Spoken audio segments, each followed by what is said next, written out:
जों भगतपारा दखरा दुलाराय बर' फरायसा आफाद हिसाबै मैया गोनां मोनसे आयदानि सायाव जोङो सावरायदोंमोन जे भगतपारा हालामनि मोनसेल' गेलेग्रा फोथार बड' स्पर्ट्स प्लेग्राउन्ड बेयाव बै समनि आसामनि चिफ मिनिस्टार सर्बानन्द सनोवाल बिथांनि मोनसे सिमांनि मोनसे प्रजेक्टमोन जे सारा आसाम नाङैनो 500 बेबायदि गामि ओनसोलाव गेलेग्रा फोथार जौगाहोनाय बा डेभेलपमेन्ट खालामनाय मोनसे थांखि बिथाङा लादोंमोन।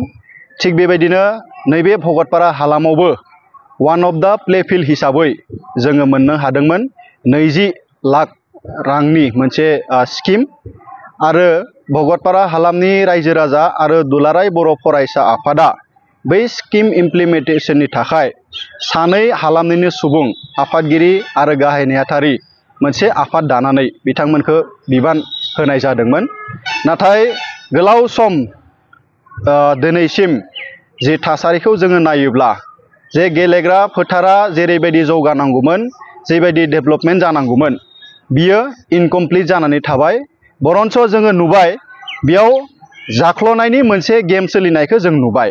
बिनि थाखाय दुलाराय बर' फरायसा आफाद हिसाबै जों दिनै रायजो राजानि सेराव बे मेसेजखौ होनो नागिरदों आरो जिखिनि बिफानारि अफिसार बिथांमोन दङ बिथांमोना जाहाथे बिनि सायाव मोनसे इनकुवारि खालामो।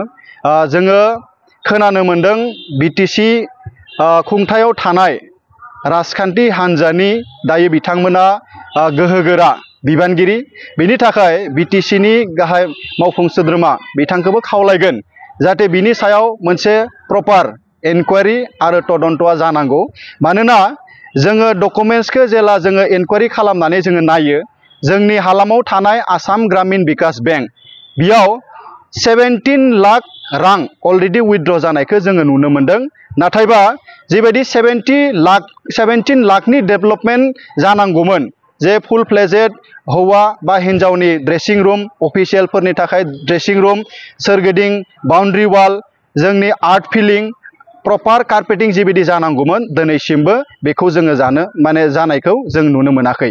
तो बिनि थाखाय जों दुलाराय बर' फरायसा आफाद हिसाबै जोङो खावलायो जाय बिथांमोना बेफोरबायदि जाख्ल'नाय खामानि जोंनि हालामखौ बन्सित खालामनानै गेलेगिरि बिथांमोनखौ बन्सित खालामनानै जाबायदि षड़यन्त्र खालामनानै जाख्ल'नायखौ बिथांमोना इमप्लिमेन्ट खालामबाय। बेयाव जिहेतु बिथांमोना इमप्लिमेन्ट खालामनांगौमोन प्लेग्राउन्ड जौगानाय नाथाय बिथांमोना जाख्ल'नाय एबा करापसनखौ गावनि उदैखौ सुफुंनो थाखायसो बेखिनि खालामनायखौ जोङो नुनो मोनदों। तो बेखिनिखौ जाहाथे जिखिनि बिफानफोर दङ आरो डिपार्टमेन्ट जिहेतु दङ हायार अथरिटि बिथांमोना जाहाथे इनकुवारि खालामनानै मोनसे बेबस्थाखौ लायो। आरो बिनि सायाव जुदि एक्सन लायाब्ला नोंथांमोननि नेक्स्ट पदक्षेपआ मा जागोन?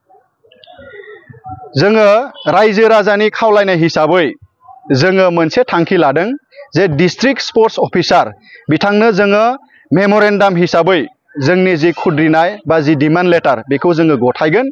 फैबाय थानाय समाव बिथांमोना जेबो एक्सन लायाब्ला बेखौ जोङो आयेननि राहाजोंबो जोङो बेबस्था लानो जोङो बाध्य जागोन। दा हालामनि जौगानायनि सार्थआव गेलेग्रा फोथारनि जौगानायनि सार्थआव बै समाव दुलाराय बर' फरायसा आफादा मोनसे गेवलां मेल लादोंमोन। बे गेवलां मेलनि गेजेरजों आफादगिरि महरै फुकन चन्द्र बिथांखौ सायख'दोंमोन। उत्तम कुमार बर' बिथांखौ गाहाय नेहाथारि हिसाबै नैबे स्किम बे आसनिखौ मावफुंनो थाखाय बिथांमोनखौ हालामनि रायजो राजायानो सायख'नानै होदोंमोन। नाथायबा जोङो गासै रेकर्डखौ जोङो नायोब्ला बिथांमोननि गासै जाख्ल'नायनि जि दस्तावेज बेखौ जोङो नुनो मोनदों। अलरेडि डिपार्टमेन्टजों जों सावरायखांबाय आरो सावरायनायनि गेजेरजों बिथांमोनाबो बेबस्था लानायखौ फोरमायदों। बिनि थाखाय जोङो दुलाराय बर' फरायसा आफाद हिसाबै बिनि सायाव जोङो मेम'रेन्डाम हिसाबै जोङो गथायनाय जागोन। भगतपारा बड' स्पर्ट्स क्लाबनिफ्राय बे बेलायाव बेखौनो बुंनो सानो बे स्किमा सोलिनाया दिनै 5 बोसोर जाबाय। गासै 20 लाख रां बे स्किमनि थ्रुयै भगतपारा बड' स्पर्ट्स क्लाबनि जि गेलेग्रा फोथार बेनि इनफ्रास्ट्राक्चारनि थाखाय खामानि मावनो मोननाय जादोंमोन। आरो दिनै बेयो फैयै फैयै 5 बोसोर बारबाय। 5 बोसोर जानायनि उनावबो बेनि जि इनफ्रास्ट्राक्चार बा डेभेलपमेन्ट बेखौ जोङो नुनो मोनासै। जिखिनि मावनो गोनां स्किम मथे दंमोन बेखिनि खामानिखौ बिथांमोना मावाखै आरो जिखिनि खामानि मावदों बेबो जेबो क्वालिटिनि खामानि जायाखै। थ' ओंखायनो जों बर' स्पर्ट्स एस'सिएशननिफ्राय जोङो बे बेलायाव जोङो डिस्ट्रिक्ट स्पर्ट्स अफिसार बिथांखौ जों लोगो हमना सावरायनाय जादों आरो बिथांखौ जोङो बेनि सायाव बेबस्था लानो थाखाय जोङो अलरेडि फोरमायदों आरो मैया जोङो रायजो राजानि हेफाजाबजों मोनसे मेलनि हेफाजाबजों जों मोनसे रेजलिउसन लानाय जादों जे फैबाय थानाय समाव बे खामानिया थाबैनो जुदि कमप्लिट जायाब्ला DSO बा जोङो स्पर्ट्स अफिसार बिथांखौ बेनि सायाव बेबस्था लानो आरो नङाबा जोङो बेनि सायाव आयेननि भाबै जों बेबस्था लानो बाध्य जागोन बे बाथ्राखौ जोङो फोरमायदों। बेखिनिखौनो बुंबाय।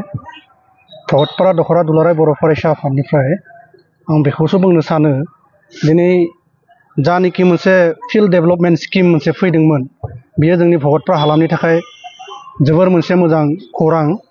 नाथायबा दिनै जा मोनसे फिल्डखौ डेभेलप खालामनायनि मोनसे स्किम बेखौ बिथांमोना मोजाङै साक्सेसफुल खालामासै। बिथांमोना रांफोरखौहाय बिथांमोना 720 एलनि भितरावहाय 17 एलखौनो बरनबाय खिन्थु खामानिफोराहाय मोजाङै साक्सेस जायाखै। दिनै बे फिल्डनि गेजेरजोंनो जोंनि हालामनि सेंग्रा सिख्ला गोबाङानो साख्रि मोनबाय आरो मोजां मोजां प्लेयार्सफोरबो ओंखारदों।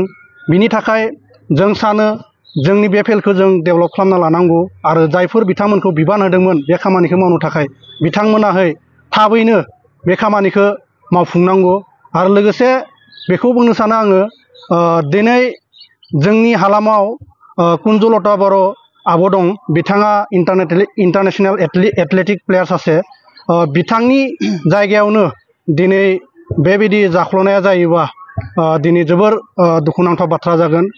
बिथाङा बे फिल्डआवनो प्रेक्टिस खालामनानै दिनै इन्टारनेसनेल सासे प्लेयार जाहैदों आरो दिनै बे फिल्डखौ जोङो बेबायदि सोरबा सासे सानैनि जाख्ल'नायनि गेजेरजों जोङो फेलें खालामना लायोबा बे जोंनि थाखाय मोजां जानाय नङा। बिनि थाखाय आङो खावलायगोन जायफोर बिबानगिरि बिथांमोनखौ जों दख'रा एबसुनिफ्राय बिबान होनाय जादोंमोन बिथांमोना थाबैनो बे खामानिखौ साक्सेसफुल खालामनांगौ।